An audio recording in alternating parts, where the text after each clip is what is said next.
So, Carlos, new music isn't new, so to speak. There have always been places and performance venues where new music is really platformed. But from my perspective, it feels like there's a renewed appreciation for new music across our ecosystem. I wonder if you share that perspective. Yeah, I mean, it definitely seems like it's going in a better and better direction for composers. You're seeing more, big organizations commissioning composers, just getting like different perspectives, fresh voices, and yeah, it seems like it's getting in a good direction. I mean, honestly, it's hard to like. I feel like when I see like headlines or whatever statistics, it's like it's such a like maybe it's just about like orchestra programming and it's such a diverse world of music making that I wonder what it's like for like small town choir scene. So I don't know. I think that the new music can be so diverse, and I yeah, I'm curious. I hope that it is getting better and better for all kinds of voices. Yeah, when Uh, you talk about new perspectives and new voices, those aren't abstract concepts. We're really talking about the new perspectives and voices of living, breathing human beings who create music. That's one of my favorite things about new music, an opportunity to really humanize the concept of composer. I wonder what would you say is the state of the composer, so to speak, in 2023?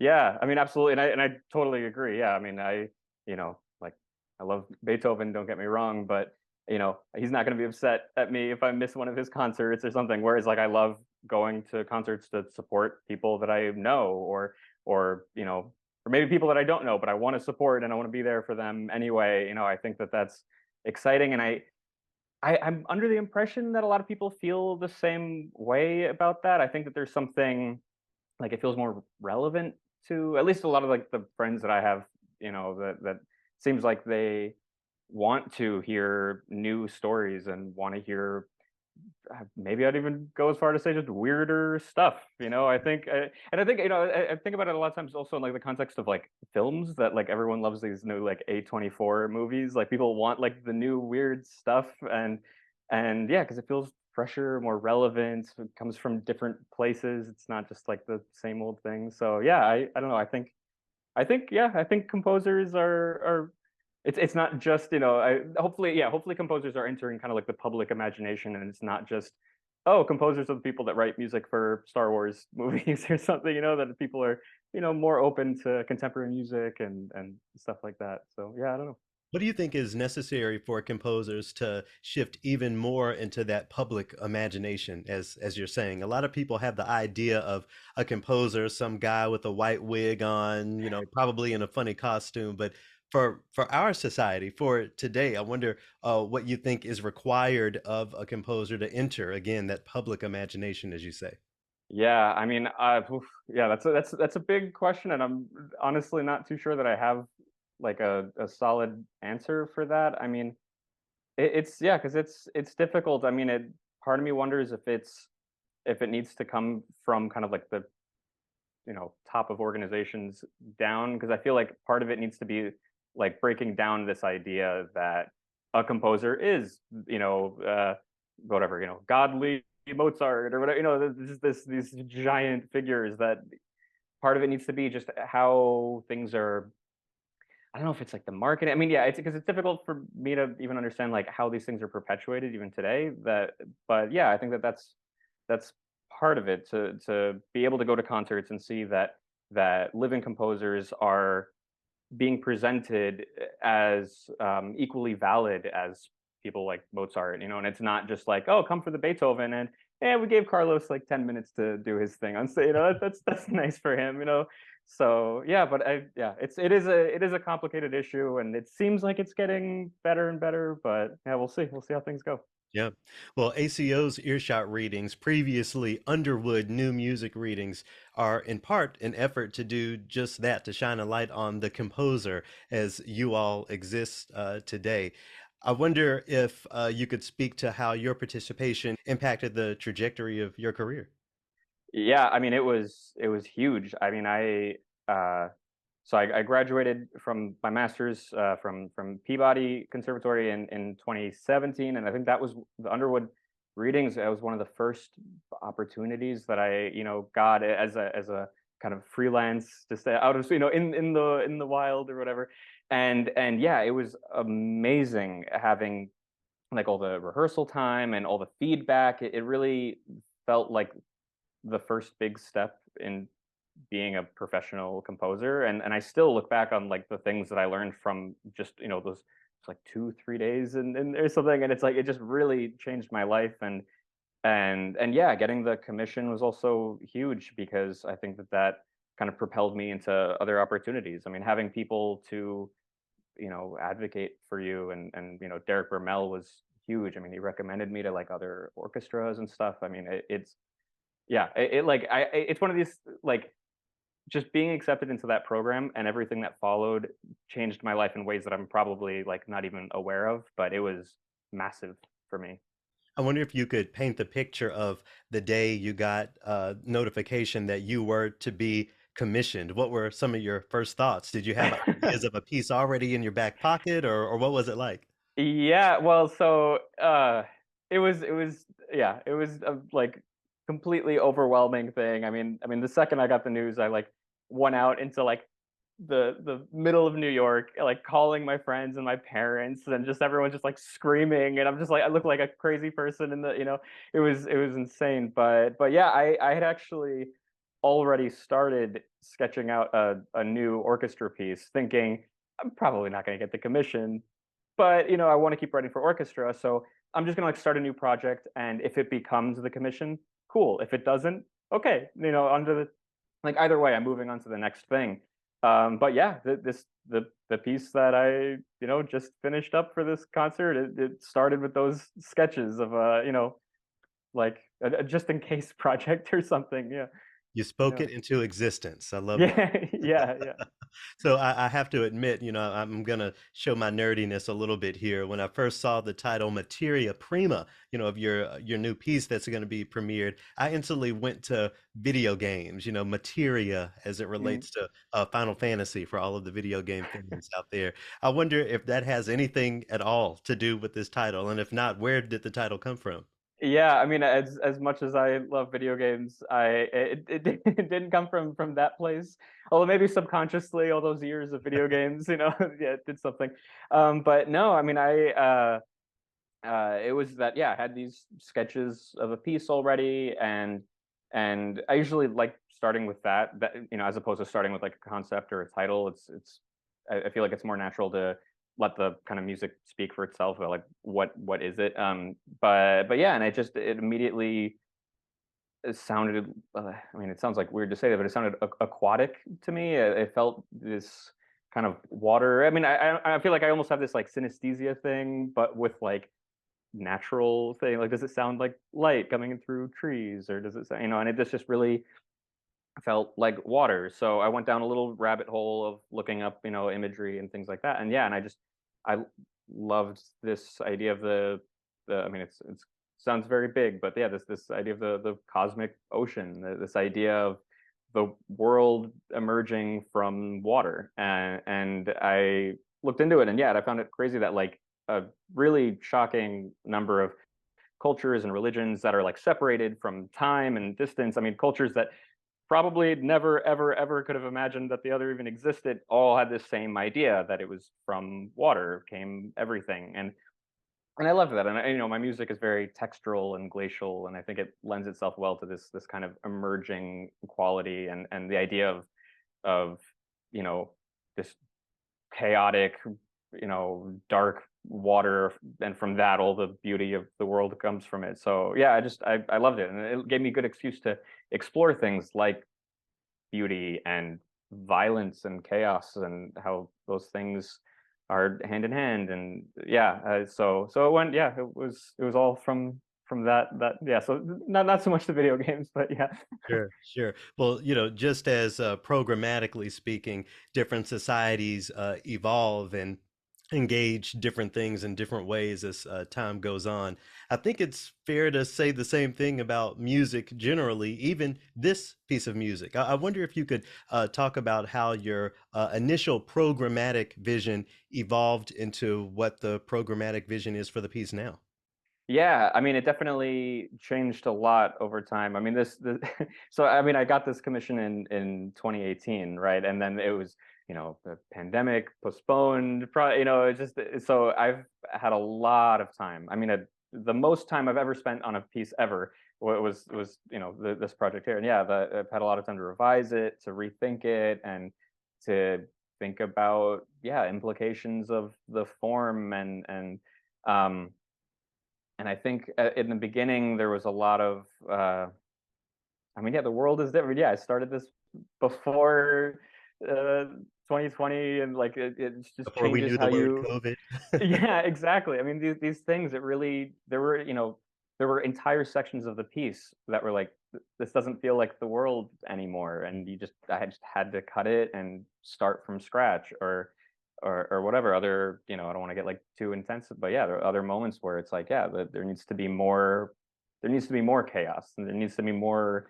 It needs to reflect the world as we see it now.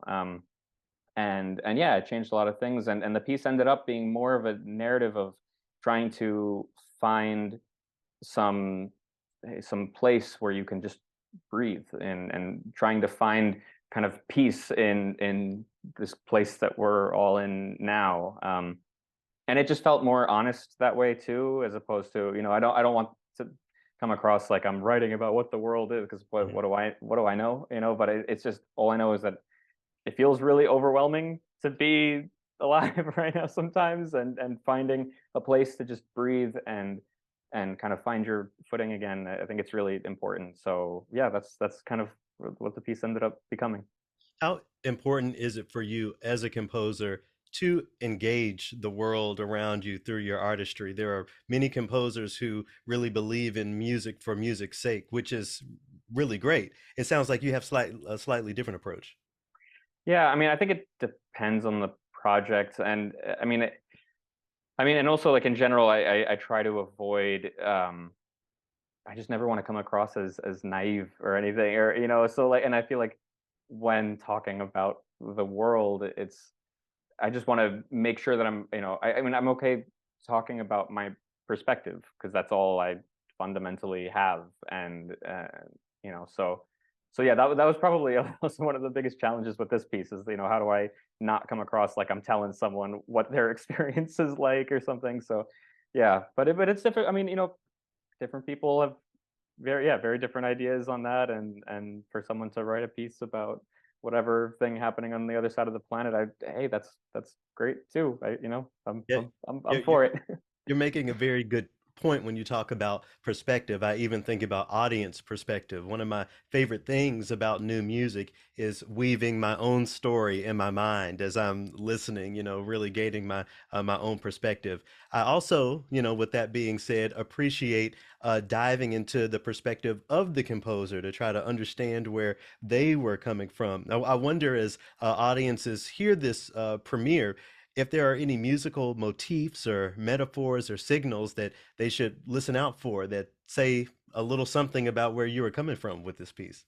Yeah, I mean, so musically there are, well, because right, materia prima means this, what is like the original matter of the universe, so water was the thing, but musically what it is, it's um everything emerges from either material that's sustained, like, notes that are held out, um and these kind of quick little impulses, these little attacks or something. I mean, in the beginning, it's really low instruments, so like percussion, piano, bloop, these little things, and these occur every so often. And in the beginning, it kind of accumulates activity. So I like this imagery of drops of water. It creates these ripples, and each drop of water, the ripples start to impact each other. The body of water just gets more and more active until, yeah, it's this insane ocean, just huge waves of activity. But I think throughout the piece there is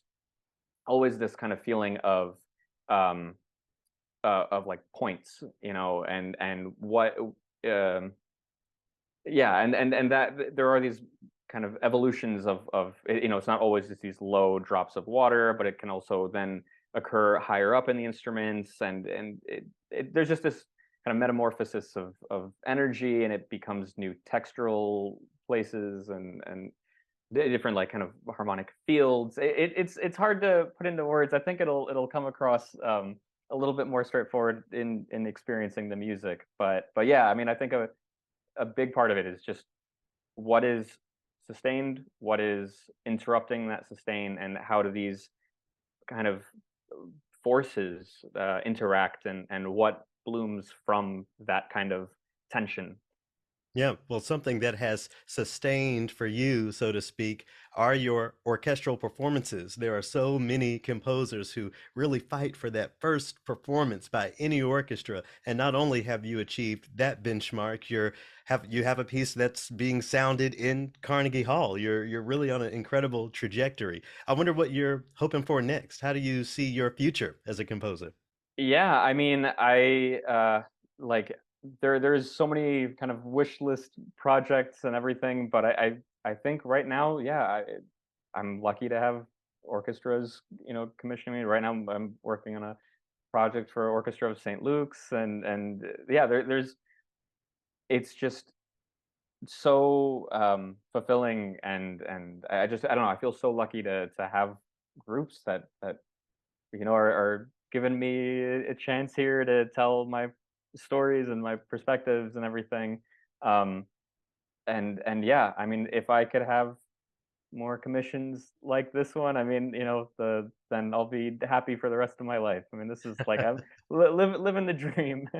And especially, and I should say, especially with ACO, because it is so rare to be given a 20-minute piece, or an opportunity to write a 20-minute piece, because it's such a long amount of time to explore and really be able to sculpt this, um, this kind of ideal piece. I mean, and I remember in the beginning, I even asked, oh, can I have a couple more like brass instruments or whatever, and they just everything that I could want to make this kind of the ideal vision. They yeah, I mean, they let me get away with everything. So yeah, I'm like so grateful.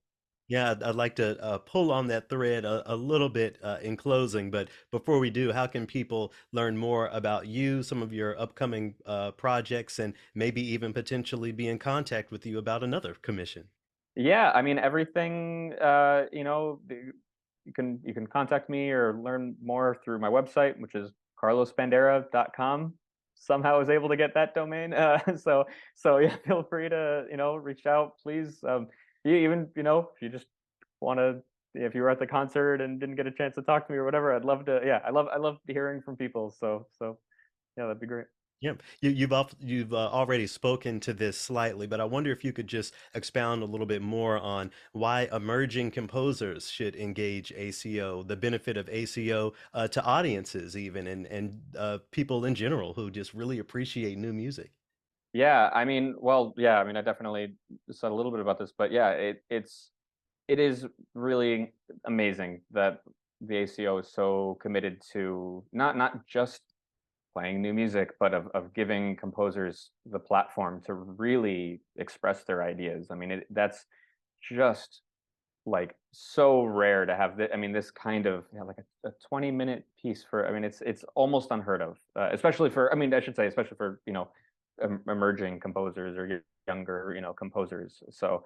I mean, like, it would be amazing if I have an opportunity to like this in the next couple of years. So yeah, I think it's so important for I think people to come to ACO concerts to support them, because yeah, they're. I mean, it really feels like this like amazing institution that we have, in the country here.